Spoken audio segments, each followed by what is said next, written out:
जय बाबा नीम करौली महाराज। अपने अपने माता पिता के चरणों में नमन करते हुए आज का वीडियो बहुत खास होने जा रहा है, क्योंकि ये श्राद्ध से संबंधित है।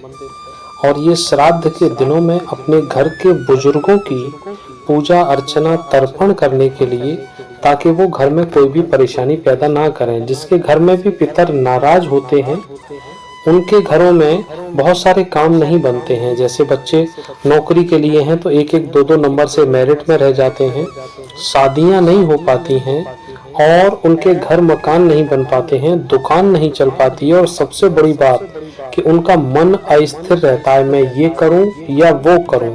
जैसे अभी आप मेरा वीडियो इस समय देख रहे हैं तो आपको लग रहा होगा कि इस पे मैं अपना क्यों समय बर्बाद करूं, मैं कोई दूसरा वीडियो देखता हूं।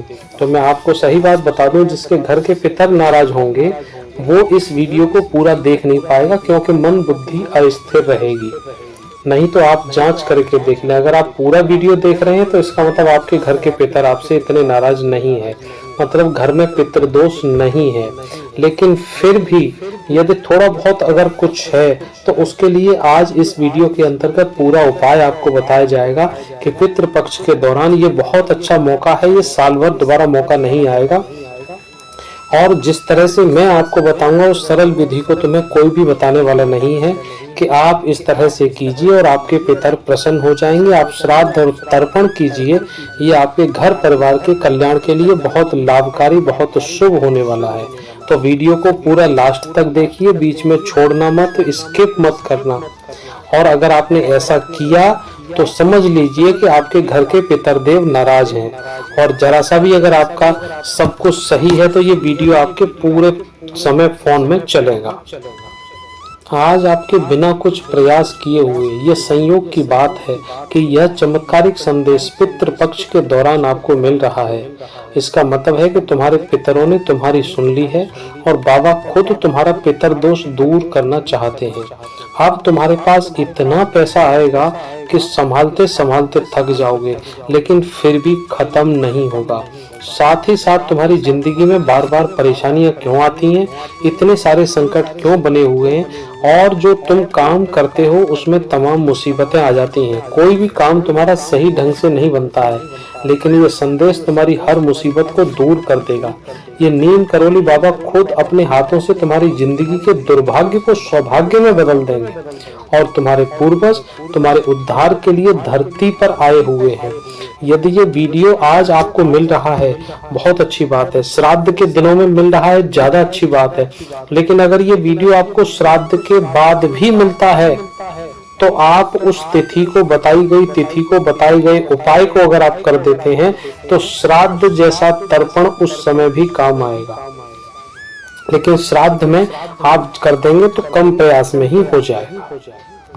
इस संदेश में मैं तुमको वो सब कुछ बताने वाला हूँ जो तुम सुनना चाहते हो, जो तुम्हारे खुद के लिए हितकारी है, जो तुम्हारे सारे काम बना देगा, जीवन के हर दुख को मिटा देगा।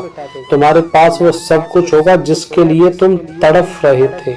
और बाबा तुमको पितृपक्ष के दौरान बहुत कुछ देने आए हैं, तुम्हारी झोली भरने आए हैं, तुमको कुछ बताना चाहते हैं, तुमको कुछ देना चाहते हैं।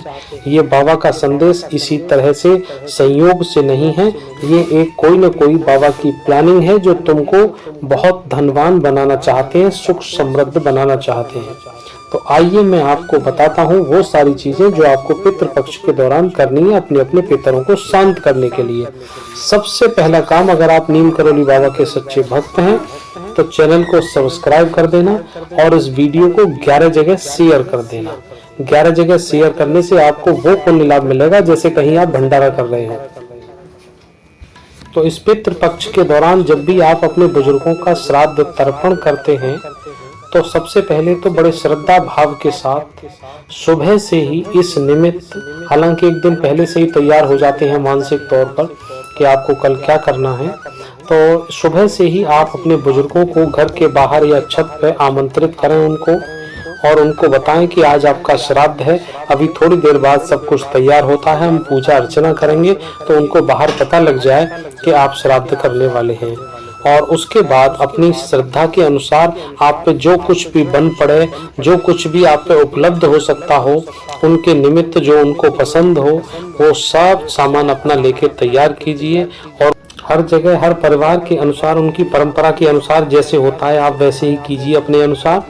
तो हरे हरे पत्तों पर साफ करके उनके ऊपर भोजन रखते हुए उनको एक एक सामान बड़े प्यार से, सम्मान के साथ, भक्ति भाव के साथ खिलाया जाता है।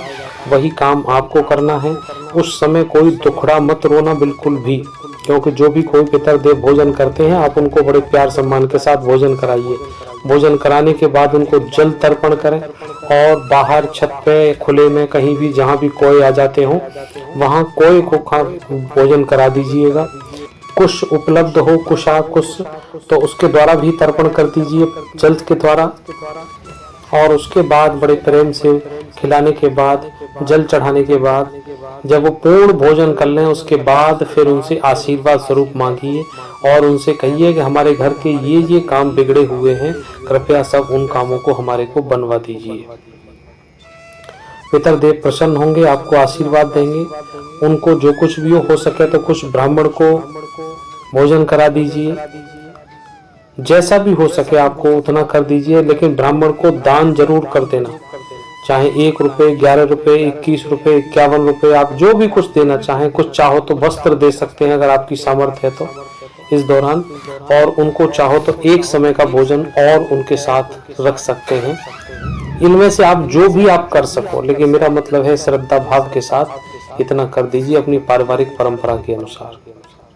इतना करने के बाद, श्राद्ध का पूजन विधि सब करने के बाद, तर्पण करने के बाद, और आपकी घर की जो भी परंपराएं हो वो उन सब का नाम लेके आह्वान करते हुए इतना सब काम कीजिए। और अगर मेरा ये वीडियो आपको श्राद्ध के बाद मिलता है तो उनकी तिथि के अनुसार या किसी अमावस्या को, किसी पूर्णिमा के दिन भी आप ये सारा काम कर सकते हैं। ऐसा कोई विधान नहीं होता कि ये बाद में नहीं हो सकता है, क्योंकि अगर आप जब उन दिनों को 1 साल बाद का या 6 महीने बाद का इंतजार करेंगे, जब श्राद्ध के दिन आएंगे तब हम करेंगे, तो 6 महीना तक तुम अपने कामों को बिगाड़ते थोड़ी रहोगे। अपने पितरों को शांत करने के लिए वो सारे काम कीजिए। उनका अगर कोई स्थान है तो उस स्थान पर भी पूजा अर्चना कर दीजिए। घर में भी है स्थान तो उनका उस स्थान को भी साफ सुथरा करके वहाँ पर भी आप पूजा प्रसाद भोजन कुछ करवा सकते हैं, उनके निमित्त कर सकते हैं। तो ये सारी विधि इतना करने के बाद आपको जरूर लाभ मिलेगा। फिर भी कोई परेशानी हो तो कमेंट बॉक्स में बता सकते हैं आप, हम आपको यहाँ से बता देंगे कि आपको क्या करना है। तो चलिए मिलते हैं फिर अगले वीडियो में एक नई फिर जानकारी के साथ। तब तक वीडियो को देखिए, पूजा अर्चना कीजिए, अपने पितरों को, अपने बुजुर्गों को प्रसन्न कीजिए, अपने घर के बिगड़े हुए कामों को बनाइए। बहुत बहुत धन्यवाद पूरी वीडियो पूरा देखने के लिए। जय नीम करौली महाराज।